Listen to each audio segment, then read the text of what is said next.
Change कर दिया गया होता है। जैसा कि आपने कल शाम के सत्संग में सुना कि हमने सभी आज तक जितने भी पुण्यात्माएं हैं जो परमात्मा की चाह में लगे हैं, वो भले किसी भी मजहब या धर्म में उत्पन्न है, उनको परमात्मा की तलाश है, खोज है। और जितने भी अभी तक हमारे जो प्रत्येक धर्म के गुरु जो सदग्रंथों को ना समझकर हमें लोक वेद सुनाते रहे, लोक वेद यानी दंत कथा एक दूसरे से सुनी सुनाई, इनके आधार से सभी ने हमें बता रखा था कि परमात्मा निराकार है और केवल परमात्मा का प्रकाश देखा जा सकता है। यदि कोई ट्राई करे परमात्मा के पाने की तो उसको क्या बता रखा था, मेडिटेशन कीजिए, मेडिटेशन। अब मेडिटेशन क्या होता है, ध्यान। कैसे आसन पद्म लगा के और ध्यान लगाइए परमात्मा के सुख संवेद में। परमेश्वर ने कहा कि अरे झूठा ज्ञान और ध्यान कहाँ लाओ, ये बात विदा चतुराई। जब तुम्हारा ज्ञान ही निराधार है तो ध्यान किस पर लगा रहे हो तुम? झूठा ज्ञान ध्यान कहाँ लाओ, ये वाद विदा चतुराई। तुम व्यर्थ का वाद विवाद कर रहे हो, तुम्हारा ज्ञान ही निराधार है, तुम ध्यान कित लगा रहे हो, कहाँ लगा रहे हो ध्यान? तो क्या कहते हैं वो कि परमात्मा का प्रकाश दिखाई देता है जब हम ध्यान लगाते हैं। और परमात्मा कैसा है? परमात्मा निराकार है। अरे भले आदमियों, अब कोई कहे सूर्य निराकार है और सूर्य का प्रकाश देखा जा सकता है, क्या उस व्यक्ति की छुरी, क्या उस व्यक्ति की ये बात कोई आधार रखती है? नहीं। जब सूर्य निराकार है तो उसका प्रकाश कितना देखा तुमने? वो तो है ही नहीं, विजिबल नहीं है। तो जो भी वस्तु विजिबल नहीं है तो उसका प्रकाश कहां से आ गया? तो पुण्यात्माओं, हम भक्ति मार्ग में इतने अनजान थे, हमने कभी सोचा भी नहीं वह भगवान का प्रकाश देखे और परमात्मा है नहीं। हम तो बालक के सी बुद्धि के थे और आज तक इस सिद्धांत पर गाटा जोड़ रखा था, इसी का रट्टा लगा रखा था। जो भी संत होए गुरु होए यही बताते थे।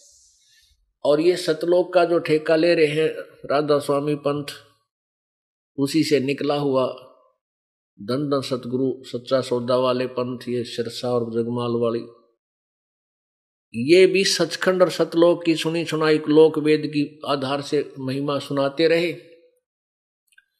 और वहां क्या बताते रहे कि सतलोक में परमात्मा है नहीं, और वहां तो प्रकाश ही प्रकाश है, चेतन ही चेतन है। वहां सब परमात्मा में आत्मा ऐसे समा जाती है जैसे बूंद समुद्र में समा जाती है, वहां अलग अस्तित्व नहीं है, यानी भगवान निराकार है। बताइए, इन्होंने के कला तोड़ दिया, आखिर में इन्होंने भी कह दिया परमात्मा निराकार है। जबकि कल आपने प्रमाण देखे सभी सदग्रंथों के,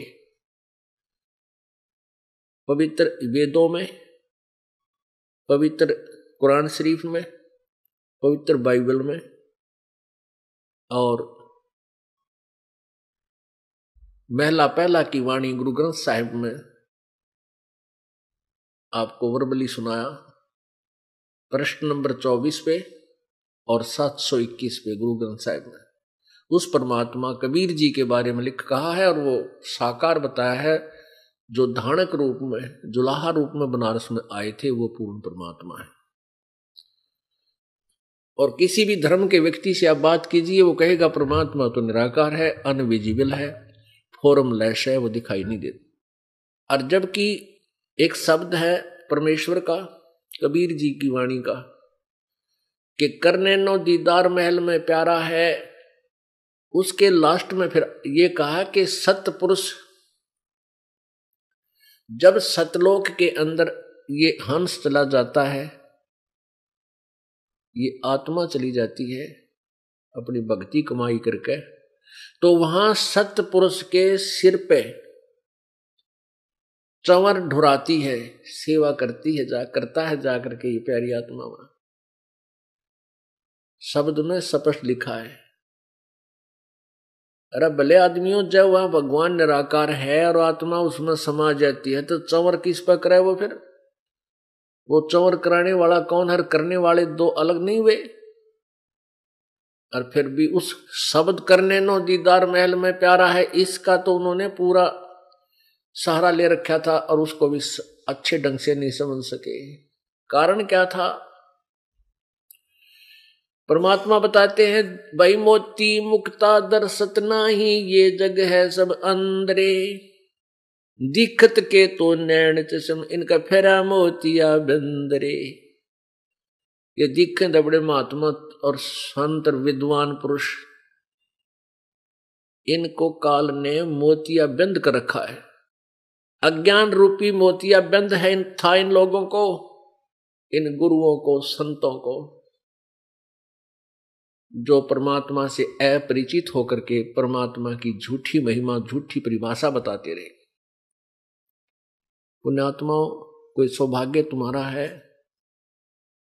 कि आप जी को इस बिचली पीढ़ी में मानव शरीर प्राप्त है, स्त्री या पुरुष का। और उनसे भी अधिक सौभाग्य उन पुण्यात्माओं का है जो परमात्मा के चरणों में आ चुके हैं, जो जितना भी देर से आएंगे उतना ही पश्चाताप करेंगे। अब ये बिचली पीढ़ी का समय, ये 20वीं सदी से प्रारंभ हुआ,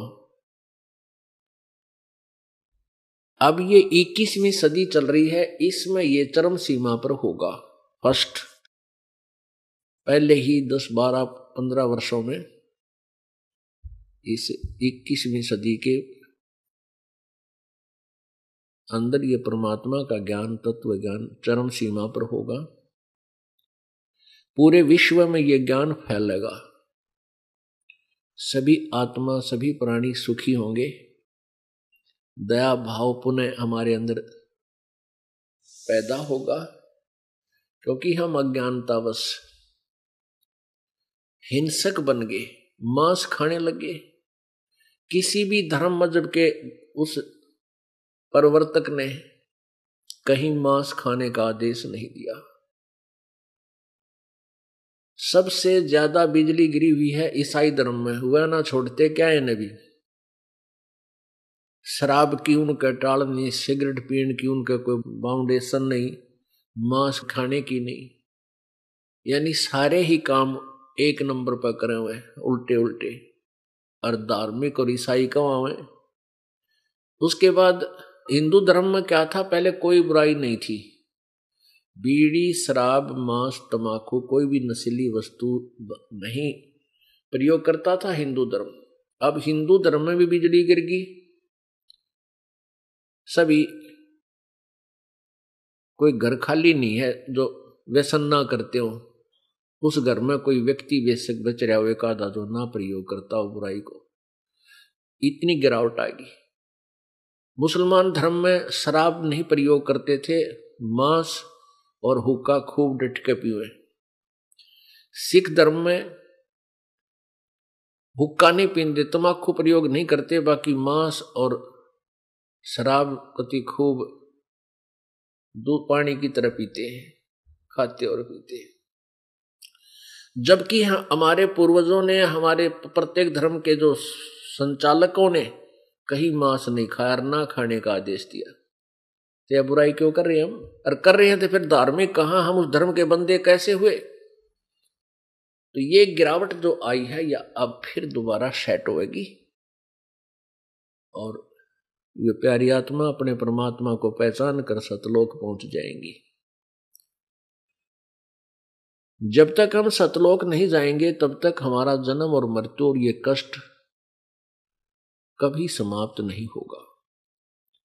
या कोई प्राणी सुखी नहीं। आप किसी को भी देख लीजिए, निर्धन को लगता है कि धनवान सुखी, धनवान सपने में भी सुखी नहीं है।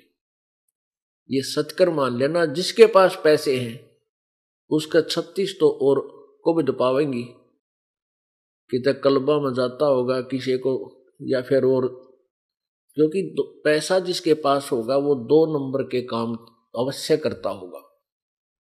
99.99% लोग जो धनवान कहलाते हैं वो अवश्य कुछ ऐसे काम हैं जिनके जो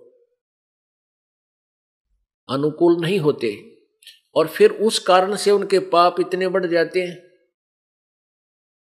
और फिर आगे से आगे, जैसे किसी के ने एक फैक्ट्री लगा ली, उसके बाद उसने सोचा एक और लगा लूं, 50-60 लाख 1 करोड़ रुपया कर्जा ले लिया, फैक्ट्री में हड़ताल होगी या कोई और कारण बन गया, कोई व्यवसाय ठीक ना चला, सर में दर्द, ना जाने कितनी टेंशन लिए सारा दिन घूम रहा है, भले ही वो कार में घूमता दिखे पर चैन कती नहीं उसको। कोई बालक बीमार, किसी का कैंसर, किसी का और बीमारी, चाहे राजा है चाहे गरीब है, चाहे सेठ है चाहे जीव है, चाहे ब्रह्मा विष्णु महेश तक है, कोई भी जीव इस काल के लोक में सुखी नहीं है। तो वो सुख का स्थान कहां पर है? सतलोक में, जिसको छोड़कर हम इस काल के लोक में फंस गए। और जब तक हम वहां नहीं जाएंगे तब तक हम सुखी नहीं हो सकते। पुण्यात्मा, सबसे बड़ी समस्या हमारे सामने यह आ गई कि आज तक हमने स्वर्ग तक सुना था, ले भाई वो फलाना स्वर्ग में चला गया, भाई स्वर्ग में जाऊंगा। वो स्वर्ग क्या है? स्वर्ग तो सबसे बड़ा धोखा है इस जीव के लिए, इस काल के द्वारा निर्मित एक रेस्टोरेंट है, एक होटल है, जिसमें सेठ लोग, साहूकार, पैसे वाले जाते हैं जिनके पास एक्स्ट्रा ऑर्डिनरी पैसा हो,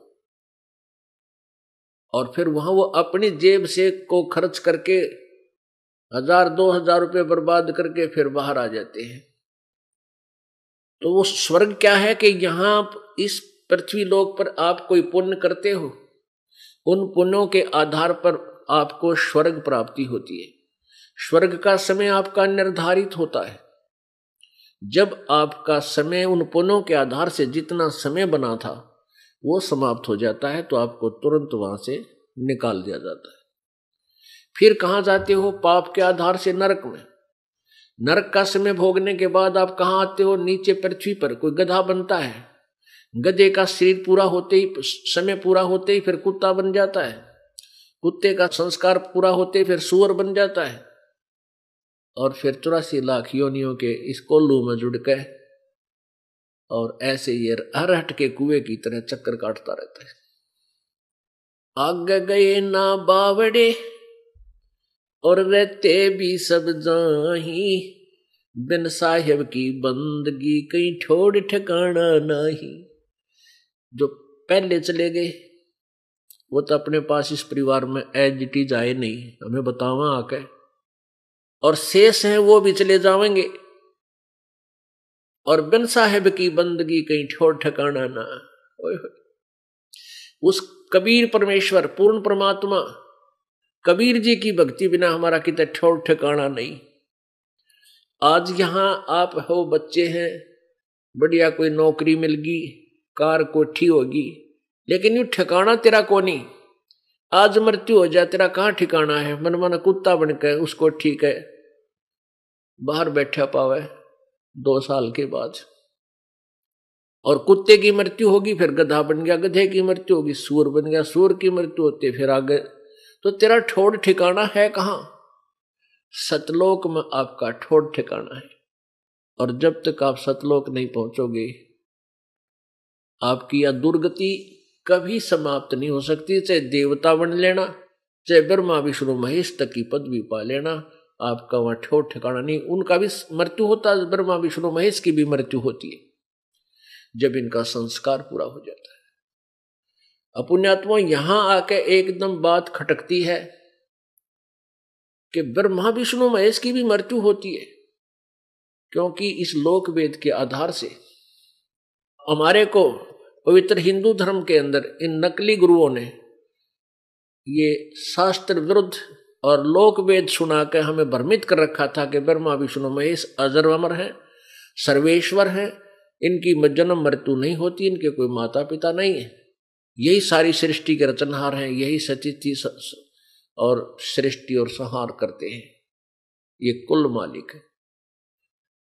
अब हमें इतना मूर्ख बना रखा था उन मूर्ख गुरुओं ने, जिनको स्वयं कह का ज्ञान नहीं था, वो अपने सदग्रंथों से परिचित नहीं थे।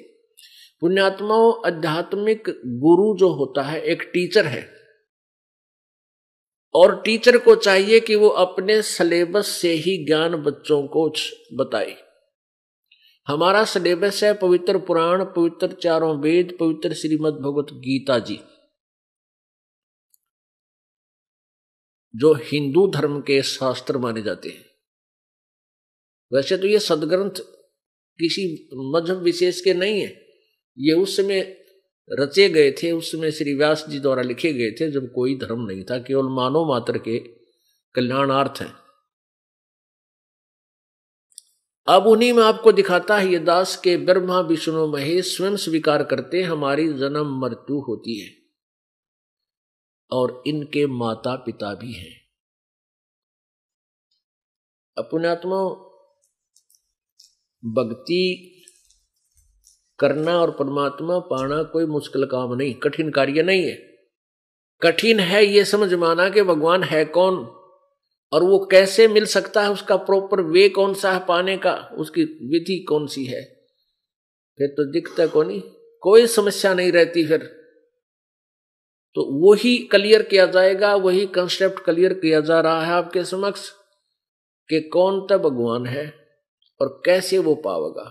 बस इन दो बातों को स्पष्ट करने के लिए पुण्यात्माओं, इस अज्ञान रूप अंधकार को हटाने के लिए, इस लोक वेद से आपका पीछा छुटाने के लिए ढेर सारे प्रमाण और इतने लंबे चौड़े प्रवचन करने पड़ते हैं, जब जाके पुण्यात्मा के समझ में आती है। क्योंकि हमने अज्ञान गणा सुन रखा है, क्योंकि यहां ये दिखाना अति आवश्यक हो गया।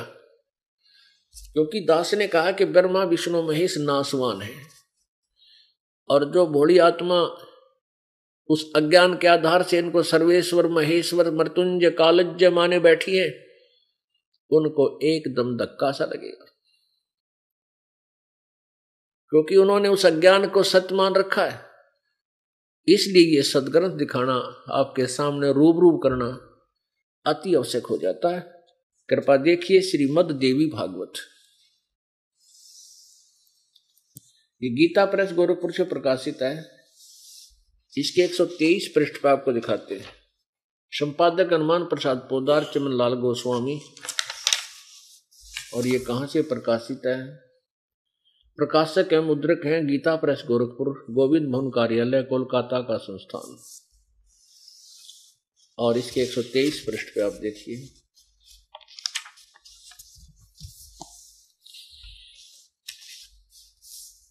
ये तीसरा स्कंद। अब भगवान विष्णु जी दुर्गा की महिमा कर रहे हैं, स्तुति कर रहे हैं। तुम शुद्ध स्वरूपा हो, यह संसार तुम्ही से उद्भासित हो रहा है। विष्णु जी कह रहे हैं, मैं ब्रह्मा और शंकर हम सभी तुम्हारी कृपा से विद्यमान हैं। हमारा आविर्भाव माने जन्म, और तिरोभाव माने मृत्यु हुआ करता है। हमारा तो जन्म और मृत्यु होता है। केवल तुम ही नित्य हो, जगत जननी हो, प्रकृति और सनातनी देवी हो। अब भगवान शंकर क्या कहते हैं?